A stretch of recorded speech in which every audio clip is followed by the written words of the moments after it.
Évangile de Luc, chapitre 11. Jésus priait un jour en un certain lieu. Lorsqu'il eut achevé, un de ses disciples lui dit « Seigneur, enseigne-nous à prier, comme Jean l'a enseigné à ses disciples. » Il leur dit « Quand vous priez, dites « Père, que ton nom soit sanctifié, que ton règne vienne.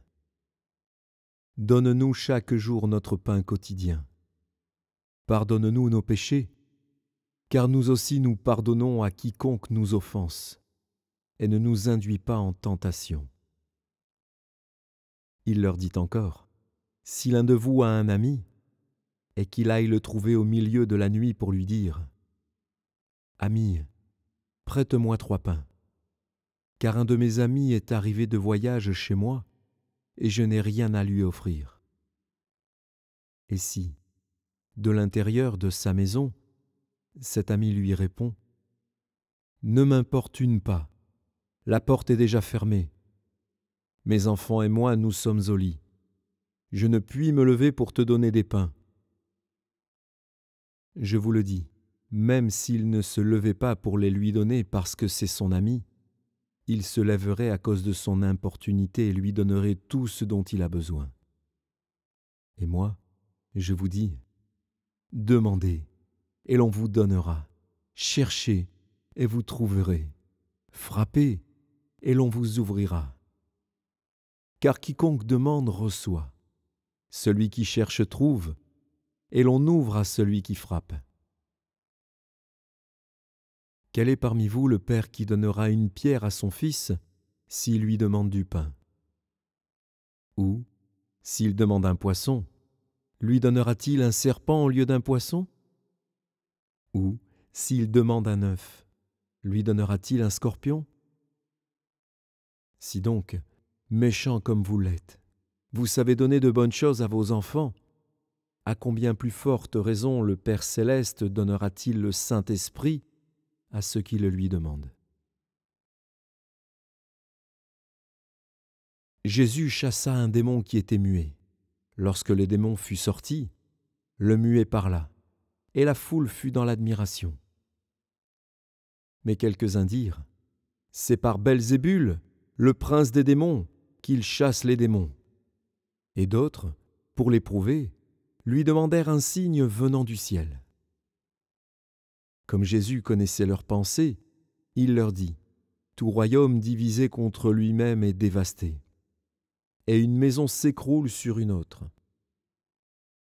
Si donc Satan est divisé contre lui-même, comment son royaume subsistera-t-il, puisque vous dites que je chasse les démons par Belzébul? Et si moi, je chasse les démons par Belzébul, vos fils, par qui les chassent-ils? C'est pourquoi ils seront eux-mêmes vos juges. Mais si c'est par le doigt de Dieu que je chasse les démons, le royaume de Dieu est donc venu vers vous. Lorsqu'un homme fort et bien armé garde sa maison, ce qu'il possède est en sûreté. Mais si un plus fort que lui survint et le dompte, il lui enlève toutes les armes dans lesquelles il se confiait, et il distribue ses dépouilles. Celui qui n'est pas avec moi est contre moi, et celui qui n'assemble pas avec moi disperse. Lorsque l'esprit impur est sorti d'un homme, il va dans des lieux arides pour chercher du repos. N'en trouvant point, il dit, « Je retournerai dans ma maison d'où je suis sorti. » Et, quand il arrive, il la trouve balayée et ornée. Alors il s'en va, et il prend 7 autres esprits plus méchants que lui. Ils entrent dans la maison, s'y établissent, et la dernière condition de cet homme est pire que la première. Tandis que Jésus parlait ainsi, une femme, élevant la voix du milieu de la foule, lui dit, « Heureux le sein qui t'a porté, heureuses les mamelles qui t'ont allaité. » Et il répondit, « Heureux plutôt ceux qui écoutent la parole de Dieu et qui la gardent. » Comme le peuple s'amassait en foule, il se mit à dire, « Cette génération est une génération méchante. Elle demande un miracle.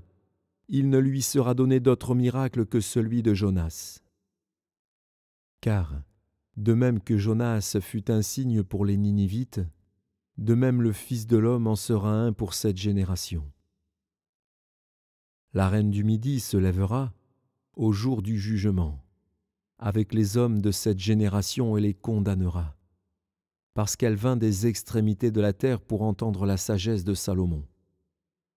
Et voici, il y a ici plus que Salomon. Les hommes de Ninive se lèveront au jour du jugement avec cette génération et la condamneront, parce qu'ils se repentirent à la prédication de Jonas, et voici, il y a ici plus que Jonas. Personne n'allume une lampe pour la mettre dans un lieu caché ou sous le boisseau, mais on la met sur le chandelier, afin que ceux qui entrent voient la lumière. Ton œil est la lampe de ton corps. Lorsque ton œil est en bon état, tout ton corps est éclairé. Mais lorsque ton œil est en mauvais état, ton corps est dans les ténèbres. Prends donc garde que la lumière qui est en toi ne soit ténèbres. Si donc tout ton corps est éclairé, n'ayant aucune partie dans les ténèbres, il sera entièrement éclairé, comme lorsque la lampe t'éclaire de sa lumière. Pendant que Jésus parlait, un pharisien le pria de dîner chez lui. Il entra et se mit à table. Le pharisien vit avec étonnement qu'il ne s'était pas lavé avant le repas. Mais le Seigneur lui dit : « Vous, pharisiens, vous nettoyez le dehors de la coupe et du plat, et à l'intérieur vous êtes pleins de rapine et de méchanceté. Insensés. Celui qui a fait le dehors n'a-t-il pas fait aussi le dedans ? Donnez plutôt en aumône ce qui est dedans, et voici, toutes choses seront pures pour vous. Mais malheur à vous, pharisiens, parce que vous payez la dîme de la menthe, de la rue et de toutes les herbes, et que vous négligez la justice et l'amour de Dieu. C'est là ce qu'il fallait pratiquer, sans omettre les autres choses. Malheur à vous, pharisiens, parce que vous aimez les premiers sièges dans les synagogues et les salutations dans les places publiques. Malheur à vous, parce que vous êtes comme les sépulcres qui ne paraissent pas et sur lesquels on marche sans le savoir. Un des docteurs de la loi prit la parole et lui dit : « Maître, en parlant de la sorte, c'est aussi nous que tu outrages. » Et Jésus répondit : « Malheur à vous aussi, docteurs de la loi, parce que vous chargez les hommes de fardeaux difficiles à porter et que vous ne touchez pas vous-même de l'un de vos doigts. Malheur à vous, parce que vous bâtissez les tombeaux des prophètes que vos pères ont tués.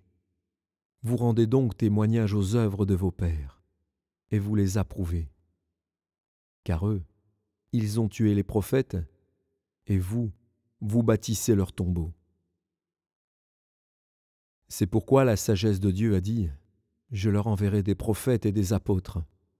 Ils tueront les uns et persécuteront les autres, afin qu'il soit demandé compte à cette génération du sang de tous les prophètes qui a été répandu depuis la création du monde, depuis le sang d'Abel jusqu'au sang de Zacharie, tué entre l'autel et le temple. Oui, je vous le dis, il en sera demandé compte à cette génération. Malheur à vous, docteurs de la loi, parce que vous avez enlevé la clé de la science. Vous n'êtes pas entrés vous-même, et vous avez empêché d'entrer ceux qui le voulaient. Quand il fut sorti de là, les scribes et les pharisiens commencèrent à le presser violemment et à le faire parler sur beaucoup de choses, lui tendant des pièges pour surprendre quelques paroles sorties de sa bouche.